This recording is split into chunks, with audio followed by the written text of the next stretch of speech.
जैसा कि आप सब लोगों को पता है कि इकरार उल हसन एक बहुत ही हमारे पाकिस्तान के निहायत ही शरीफ और निहायत ही ईमानदार सहाफ़ी हैं। उन्होंने तकरीबन आज से 2 से 3 मंथ पहले उन्होंने एक जंग शुरू की है। उस जंग में वो अकेले सिर्फ़ वो जंग जो है ना लड़ते आ रहे थे। वो जंग क्या थी? हक कतीब जो भऊ वाली सरकार है, जो शुफ-शुफ वाली सरकार है, उसके खिलाफ़ जो है ना उन्होंने बहुत ज़्यादा जो है ना वीडियोज़ बनाई हैं। उन्होंने जो है ना पर्दाफ़ाश किया है शुफ-शुफ वाली सरकार का। आपने भी सारा जो है ना माजरा सुना होगा या सारा वीडियो आपने देखी होंगी। तो आज शुभ-शुभ वाली सरकार ने इकरार उल हसन पर कातलाना हमला करने की कोशिश की है, कातलाना हमला करने की। अब काफ़ी लोग कह रहे हैं कि ये शुभ-शुभ वाली सरकार के काम है और काफ़ी लोग ये कह रहे हैं कि नहीं ये उसका काम नहीं है, किसी और का है। लेकिन मेरा ये मानना है कि ये शुभ-शुभ वाली सरकार का काम है। क्योंकि आज से 3 मंथ पहले जब ये इकरार उल हसन ने जंग शुरू की थी, उसी वक़्त से जो है ना धमकियाँ आ रही थी इकरार उल हसन को कत्ल करने की। बहुत बड़े-बड़े धमकियाँ आ रही थी और काफ़ी ज़्यादा कॉल्स आ रही थी और काफ़ी ज़्यादा उनको थ्रेट किया जा रहा था। उनको यही वो कॉल पे यही बताया जाता था कि आप शुभ-शुभ वाली सरकार के पीछे ना लगो, उसके बारे में एक वीडियो भी और ना बनाना वरना हम आपको कत्ल कर देंगे। जी हाँ, पाकिस्तानियों बिल्कुल आप ठीक सुन रहे हैं, ये वीडियोज़ मैंने भी सुनी है, ये वीडियोज़ मैंने भी देखी हैं। बिल्कुल इसी तरह मामला है जैसे मैं आपको बता रहा हूँ। आज इसी सिलसिले में इकरार उल हसन अपनी टीम के साथ कहीं जा रहे थे शूटिंग के लिए और वहीं पे दरमियान में जो है ना उनको कातलाना हमला किया जाता है। ईंटों से उनकी गाड़ियों पे जो है ना ईंटें बरसाई जाती हैं, जूते बरसाए जाते हैं और जो है ना फायरिंग की जाती है, हवाई फायरिंग की जाती है।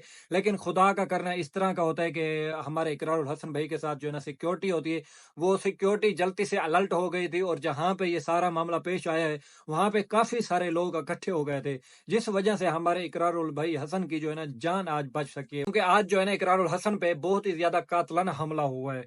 आज वहाँ पे जो इर्द-गिर्द लोग थे वो सारे इकट्ठे हो गए जिस वजह से वो जो कातिल था, जो हमला करने की नीयत से आया हुआ था या जो कत्ल करने की नीयत से आया हुआ था, उसको ये लगा कि अब मैं फँस जाऊँगा। तो वो फ़ौरन जो है ना ईंटें वग़ैरह मारी है, उसने हवाई फेर किए हैं और भी काफ़ी कुछ उसने किया है। उसके बाद वो जो है ना भाग गया है, 2 से 3 लड़के थे वो भाग गए हैं। आप नीचे ये वीडियोज़ में देख रहे होंगे कि किस तरह इकरार उल हसन की गाड़ी को किस तरह उनका शीशा तोड़ा गया है, किस तरह उन पे तशद्दुद किया गया है, किस तरह उन पे जो है ना हमला का वार किया गया है। जी हाँ, पाकिस्तानियों, जब हमारे पाकिस्तान का इतना बड़ा सहाफ़ी, इतना बड़ा नाम हमारे पाकिस्तान में महफ़ूज़ नहीं है, तो हम अब क्या कह सकते हैं? अब कुछ भी नहीं कह सकते। जहाँ पे अरशद शरीफ को इसी सहाफ़त की वजह से, ईमानदारी की वजह से मरवा दिया जाता है, तो ये भी हमारे इकरार उल हसन भी उनके हम कदम चल रहे हैं, उनके नक्शे कदम पे चल रहे हैं। जैसे उन्होंने जो है ना सहाफ़त में अपना नाम रोशन किया था, इन्होंने भी अल्हम्दुलिल्लाह ईमानदारी के साथ ये अपनी सहाफ़त को आगे लेके जा रहे हैं। अपनी सहाफ़त को जो है ना आगे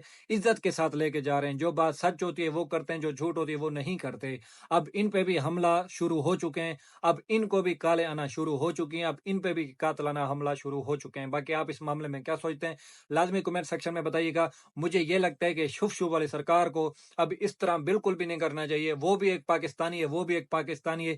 जब एक चीज़ सच है, सब लोगों के सामने आ चुकी है कि शुभ-शुभ वाली सरकार सिर्फ़ शुभ-शुभ तक महदूद है, बाकी उसके जो है ना पल्ले कुछ नहीं है, उसके पास कुछ नहीं है। कोई इस तरह की उसके पास वली ताकत नहीं है, कोई उसके पास कोई इस तरह का मामला नहीं है कि जो बीमार जाए और वो ठीक होके जाए। पाकिस्तानियों, अल्लाह पाक ने हमें इतना बड़ा दिमाग दिया है, हम खुद भी तो सोच सकते हैं कि सिर्फ़ और सिर्फ़ हमें शफ़ा देने वाली अपने रब की ज़ात है, बस और कोई भी हमें शफ़ा नहीं दे सकता। तो हम किस तरह उसके पास चले जाते हैं कि हमें ये मसला है, हमें फलाँ मसला है और वो जो है ना कुछ फ़ेक बंदों के ज़रिए वो आप सब लोगों से जो है ना पैसे हड़प लेता है। जी हाँ, पाकिस्तानियों, बाकी आप इस मामले में क्या सोचते हैं? लाज़मी कमेंट सेक्शन में बताइएगा। बाकी मिलते हैं इंशाल्लाह एक नई वीडियो के साथ, तब तक के लिए अल्लाह हाफ़िज़। पाकिस्तान ज़िंदाबाद।